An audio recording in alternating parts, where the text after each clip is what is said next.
On a tenu à s'adresser aux membres du conseil de surveillance aujourd'hui, le 27 juin, à quelques jours de la période estivale. C'est vos rencontres régulières, mais pour le coup, aujourd'hui, 27 juin, c'est à quelques jours de la période estivale. Moment souvent tendu dans les services, en particulier aux urgences. Moment aussi difficile pour les personnels soignants. D'ailleurs, tous ne pourront pas prendre 3 semaines de congé cet été avec leur famille. Pourtant, l'abandon en janvier par l'ARS de la fusion publique-privée avec l'arrivée à marche forcée de la polyclinique du Trégor dans les murs de l'hôpital reste pour nous une bonne nouvelle et une réelle bouffée d'oxygène pour l'avenir de l'hôpital de Lannion. Cette fusion avec la polyclinique qui dépend de Plérin et d'Hospice Grand Ouest, était un réel danger pour l'hôpital et pour l'accès aux soins des plus fragiles. Ce n'est pas inutile de le rappeler, même si on l'a déjà dit, qu'à Plérin, les médecins en secteur 2 sont majoritaires et leurs pratiques de dépassement tarifaire exorbitant, à la charge du malade. Et c'est une pratique qui, à Plérin, est courante. Quelques chiffres, c'est toujours bien de voir ce que ça représente. Un œil, une cataracte, 200 €. Une consultation en neurochirurgie, 175 €. Une opération de la carotide, 375 €. Et je pourrais continuer la liste. La santé deviendrait et est devenue à Plérin une marchandise où le malade est avant tout client et doit avant tout venir avec sa carte bleue. Depuis le retrait donc de ce néfaste projet, l'ARS pilote les nouvelles orientations stratégiques de l'hôpital de Lannion-Trestel, un schéma directeur immobilier et un projet médico-soignant.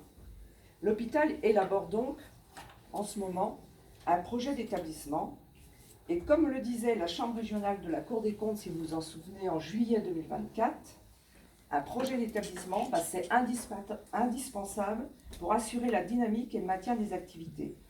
On a des points positifs.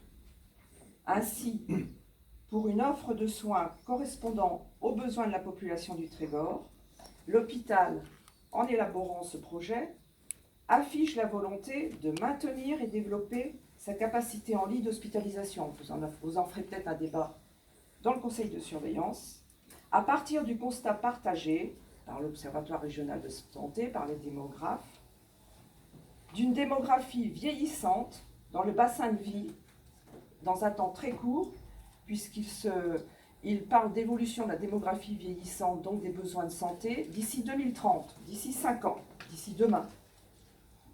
Donc, dans ce projet d'établissement, il est convenu de dire que le scénario le plus positif, ce serait la création de 20 lits supplémentaires de soins de suite et de réadaptation.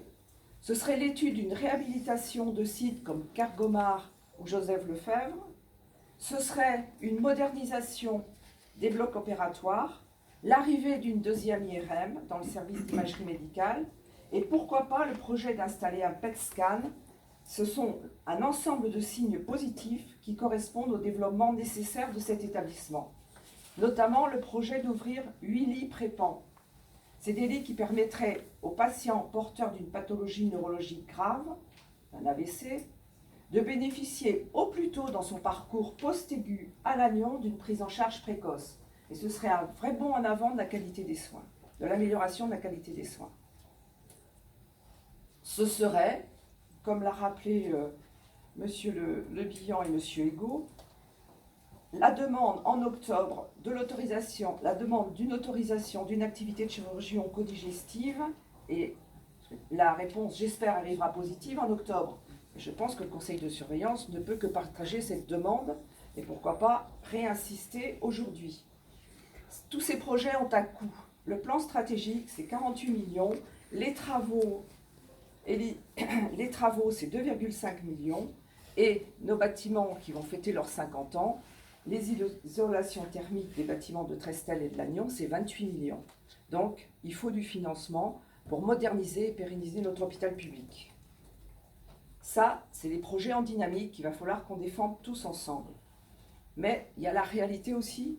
Le lundi du week-end de la Pentecôte, 20 malades ont attendu un lit d'hospice aux urgences Et le lendemain, ils étaient encore 16 en attente de lit, comme on dit, de lit d'aval.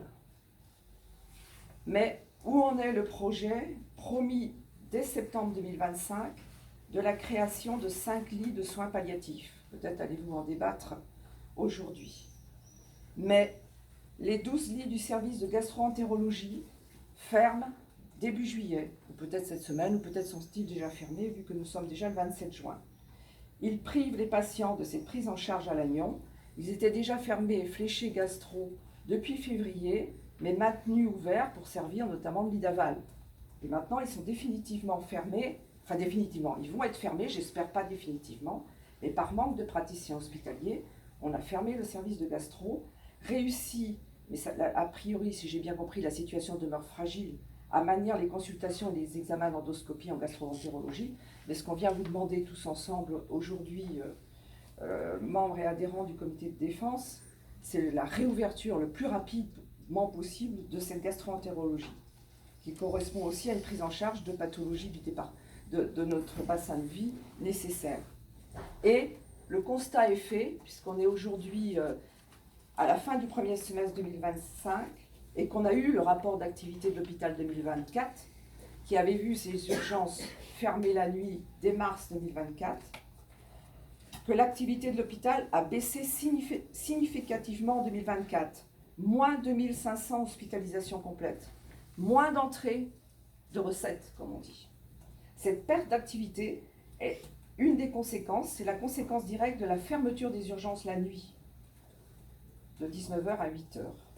On avait réobtenu qu'elle soit réouverte 3 jours et qu'elle reste réouverte 3 jours à partir d'octobre, mais elle n'a jamais réouvert 7 jours sur 7.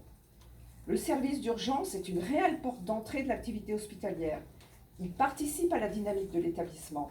La régulation fermeture du service 13 heures par jour, 4 nuits par semaine, a eu un impact concret dans tous les services. Tout le monde le sait, en moyenne, 35% des patients admis aux urgences sont hospitalisés dans l'établissement. C'est une vraie source d'activité. Ça correspond à la dynamique de l'hôpital, mais à la fois c'est une source d'activité de l'hôpital. La réouverture des urgences 24 heures sur 24 est toujours primordiale pour la population. On est toujours à 80 km de Saint-Brieuc et les urgences de Paimpol, de Guingamp ou celles du GH ont une capacité d'accueil limitée et des équipes qui s'épuisent. On l'avait dit il y a un an quand on est venu vous voir au conseil de surveillance de juin 2024. Fermer Lannion fragilise l'ensemble du système. Eh bien, on y est. L'ensemble du système des 4 services d'urgence du GH Armor est fragile. La conséquence, eh bien, c'est cet été, du 12 juillet au 24 août, les 4 services d'urgence du GHT seront mis sous régulation toutes les nuits dès 19h. En pleine période estivale, les malades devront faire le 15 sur tout le bassin de vie de Lamballe à Plestin. Une réelle perte de chance pour toute la population. Sans oublier que la maison médicale de garde qu'on accueille dans les lieux de l'hôpital, elle est déjà régulée depuis décembre 2024. Et quand on disait mais des choses qu'il faut à tout prix améliorer très vite, la situation budgétaire de l'hôpital est alarmante. On est fin juin, je suppose que ça doit être un des points lors du jour du conseil de surveillance. Le déficit cumulé de l'établissement est de 65 millions, 16,5 millions en 2024, 13 millions en 2023, et la dette fiscale et sociale dépasse, c'est en plus, 35 millions. En clair, l'hôpital est à l'os. Et l'ARS demande encore et encore, d'optimiser les dépenses, au détriment de l'accès aux soins, des conditions de travail des médecins, des paramédicaux, de tous les personnels. Le Premier ministre, François Bayrou, a même osé adresser en avril une circulaire aux directeurs des ARS leur demandant de réduire les déficits des hôpitaux publics en revoyant notamment les dépenses liées au personnel et aux achats. On a eu la visite dans cet établissement de l'Agence nationale de l'appui à la performance, l'ANAP. Elle était dans les murs de l'hôpital. Elle a fait des recommandations. Elle va suivre l'hôpital pendant 24 mois, ou 36, je ne sais plus. Qu'est-ce qu'elle demande? Doubler l'activité en ambulatoire. Vous recevez 22 patients par jour, et bien sans moyens supplémentaires, vous allez en soigner 40. Vous avez une activité de bloc opératoire. Vous les faites sur quatre blocs, et ben faites-les que sur 2. Réduisez la durée moyenne de séjour des patients en SMR, quand on voit la durée. L'âge moyen des accueils en SMR, réduire la durée moyenne de séjour, ça ne peut que correspondre qu'à des difficultés de prise en charge optimale des besoins de santé. Avec, bien sûr, la NAP le dit, moins de moyens en personnel, en fonctionnement et en investissement. Quand il faudrait, pour accompagner et soutenir l'hôpital, sortir de cette spirale de sous-financement du service public, sortir du fameux objectif de dépenses de l'assurance maladie, qui tous les ans, et il l'était en 2025, on a un financement des hôpitaux publics qui est inférieur aux besoins de l'hôpital et bien sûr à ceux de la population. Il a été pour l'hôpital de 3,8% en augmentation. La Fédération hospitalière de France, qu'on ne veut pas taxer de révolutionnaire, en demandait au minimum 6 pour maintenir l'existant. Notre hôpital souffre bien sûr de ces logiques d'exonération de cotisations, d'exonération, de mise en déficit du budget de la sécurité sociale. On en est arrivé, après 2 mandats, presque à 1 mandat et demi de M. Macron, à 80 milliards d'exonération de cotisations sociales. Donc il y aurait les moyens de trouver des budgets pour la sécurité sociale. Et concrètement, la population souffre de l'impossibilité de plus en plus grande d'avoir accès à l'hôpital. Ici, concrètement, vous ne pouvez plus être un nouveau patient en consultation d'ophtalmologie. Vous ne pouvez plus téléphoner, même si vous avez une prescription de votre médecin traitant, pour avoir un rendez-vous en rhumatologie. En cardiologie, il faut montrer patte blanche et il y a souvent des refus parce que la capacité de l'hôpital n'est plus, elle n'a plus les moyens de prendre en charge les besoins de cette population. Donc, il est temps de réaffirmer que notre hôpital doit se maintenir et se développer. Et pour cela, c'est aussi pour ça qu'on est venu, puisqu'on est en fin juin, que dès la rentrée, on va rentrer dans un début d'échéances électorales qui se rapprochent, notamment les municipales qui ont lieu en mars 2025. 26. 26. Merci. Aussi, là, au conseil de surveillance, on tient particulièrement à s'adresser au collège 1. Le conseil de surveillance est formé de 3 collèges, je dis ça pour mes amis. Collège 1, collège 2, collège 3. Le collège 1, c'est les représentants des collectivités locales, c'est les représentants des élus à l'Assemblée nationale, monsieur le député, c'est les représentants des élus au Sénat, a priori ils ne sont pas présents aujourd'hui, mais qui peuvent siéger dans les conseils de surveillance des établissements de leur département. C'est monsieur le maire, monsieur Billon, qui est président de l'instance, c'est monsieur le représentant de LTC, madame la représentante du conseil départemental, que j'ai reconnue. C'est donc vous aujourd'hui qui siégez au collège 1 et qui remplissez votre rôle de représentant de la population. Vous jouez un rôle déterminant dans cette instance. En effet, le conseil de surveillance, ce n'est pas qu'une instance qui se réunit au minimum 4 fois par an, mais c'est l'instance qui définit les orientations stratégiques de l'hôpital. C'est l'instance qui assure un contrôle permanent de la gestion de l'établissement, qui s'assure de la réponse aux besoins de la population que peut donner l'établissement. Et donc, vous avez compris, mais vous l'aviez compris avant qu'on vienne frapper à votre porte, que la situation est grave. On aurait pu rencontrer les représentants du collège 1 dans d'autres lieux. Mais c'est ici, en qualité de maire, de représentant du conseil communautaire, de représentant du conseil départemental ou en tant que parlementaire que vous assurez votre mission de gestionnaire de cet hôpital, que vous représentez une population attachée à cet hôpital public. Vous pouvez à ce titre, mesdames, messieurs du collège 1, jouer un rôle déterminant et demander en urgence, pourquoi pas avec nous, à l'ARS un financement de notre établissement à la hauteur des projets en cours. Pourquoi pas une enveloppe budgétaire au moins égale au budget de financement prévu par l'ARS dans le cadre du rapprochement public-privé qui aujourd'hui est abandonné. Donc il y avait de l'argent qui était destiné sur un projet pour notre établissement. On rebat les cartes et tant mieux, mais il nous faut un financement urgent. Cet hôpital est à l'os. 8 mois pour payer un fournisseur. Difficulté pour payer les salaires. Donc vous pourriez aujourd'hui, puisque le conseil de surveillance en a la possibilité, porter une motion adressée à l'ARS demandant un budget en correspondance avec des projets, les nouveaux projets, qui permettraient de mettre en avant les nouveaux projets et d'une façon optimale. Votée en conseil de surveillance aujourd'hui, elle ne pourrait être que validée par le collège 3, les représentants des usagers, et les représentants, par le collège 3, oui, et les représentants, bien sûr, des personnels. Cette motion ne pourrait être que le juste écho des difficultés rencontrées au quotidien par vos concitoyens pour avoir accès aux soins dans tout le territoire. Cette motion serait aussi un signe fort de votre volonté d'assurer un avenir à l'hôpital et à son rôle indispensable dans le développement économique du Trégor, comme vous l'aviez dit, Monsieur Le Bihan, en vous adressant à l'ARS. Et à n'en pas douter, tout ne va pas se terminer à l'issue du conseil de surveillance, la santé et l'offre sanitaire publique sera un des enjeux dans la campagne électorale des mois à venir. Je terminerai sur ces mots et je laisse la parole tout de suite à Sébastien.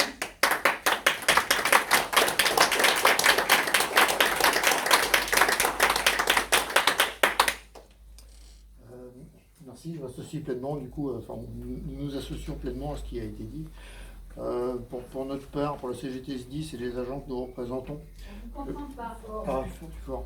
Pour la CGT SDIS et les agents que nous représentons, je voulais vous interpeller par rapport à, dans un premier lieu, la méthode de l'annonce de la régulation des urgences sur le territoire des Côtes-d'Armor, du GHT. Cette annonce est faite, nous considérons de manière brutale, du fait que elle est exposée dans la presse et qu'en amont, j'ai pas l'impression qu'il y ait eu de communication auprès de nos services. C'est quand même, c'est moi hier matin qui apprend au directeur que les urgences, au directeur du SDIS, qui apprend que les urgences vont être régulées sur le territoire. Je vous rappelle quand même que le directeur du SDIS est l'interlocuteur direct en matière de sécurité du préfet et des maires qui eux-mêmes sont directeurs des opérations de secours dans leur domaine de compétences. Ça reste quand même relativement problématique. Pour revenir sur la régulation des urgences, effectivement, on n'a pas encore la forme ou les modalités dans lesquelles elles vont s'opérer de manière concrète. Par contre, on peut quand même maintenant, sur le territoire du Trégor, on a un recul pour pouvoir s'exprimer et avoir une analyse des contraintes que ça engendre, entre autres, sur les populations, mais également sur la distribution des secours dans le Trégor. Le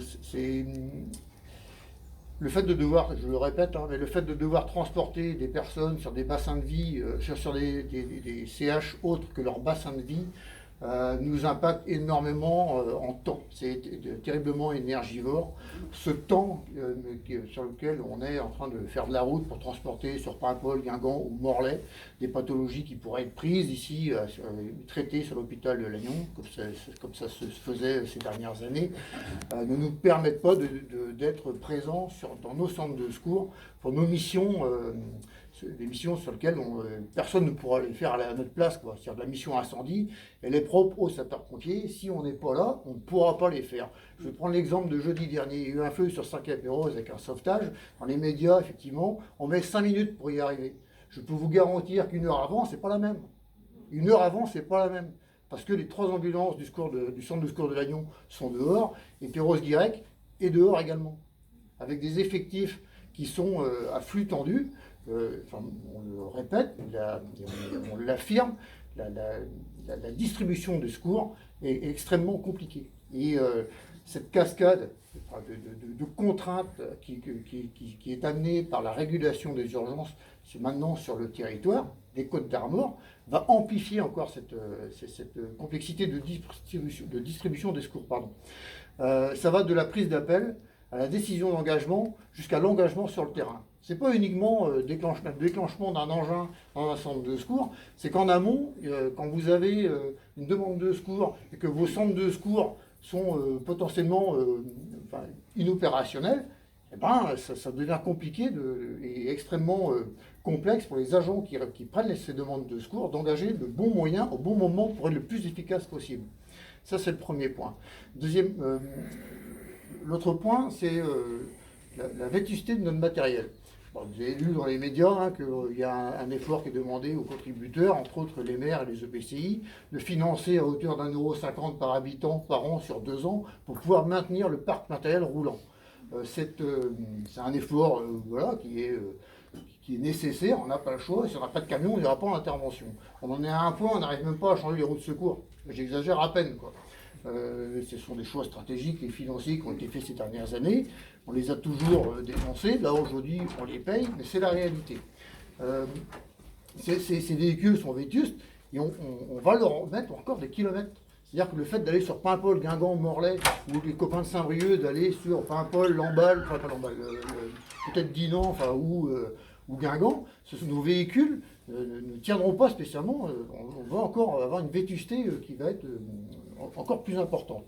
Ça, c'est après l'aspect humain. Vous savez que les piliers de la sécurité civile, que ce soit, vous avez le pilier des pompiers professionnels et les piliers des pompiers volontaires. Je n'ai pas vocation à parler en leur nom, mais je vais le faire. Il y a un épuisement de leur part. C'est un modèle qui est fragile, il y a un épuisement de leur part. Dans le centre de secours de Lannion, dans le centre de secours de Perros-Guirec, dans tous les centres de secours des Côtes d'Armor, cet épuisement, il est palpable, il est perceptible, parce qu'on leur demande de trop. Là, nos nuits, on les passe sur la route à aller à Guingamp, à Paimpol ou à Morlaix. Et le lendemain, ces agents-là doivent aller dans leur collectivité travailler ou dans leur entreprise en tant que salariés. Et ça devient extrêmement complexe. Et on a du coup un abandon de ces pompiers volontaires par rapport à cet engagement citoyen qu'ils ont décidé de faire. Parce qu'on leur en demande de trop et que le sous-financement de la santé, entre autres, a un impact. D'accord ? Je vais finir sur les patients. Parce que malgré tout, il reste quand même une de nos priorités. J'entends dans les journaux que personne n'est laissé sur le pas de la porte. C'est-à-dire qu'on ne refuse jamais l'accès aux urgences, tout le monde trouve on a toujours une solution face à une problématique médicale. Je vais reprendre toujours des éléments factuels. Ces derniers jours, on est engagé dans le SAS des urgences de Lannion, à la demande du SAMU, pour une personne, parce que le service des urgences refuse de prendre cette personne. On nous demande de transporter cette personne à Guingamp parce que le service, à la demande du SAMU, refuse de la prendre. Moi, c'est quelque chose que j'arrive pas à comprendre. Il y a une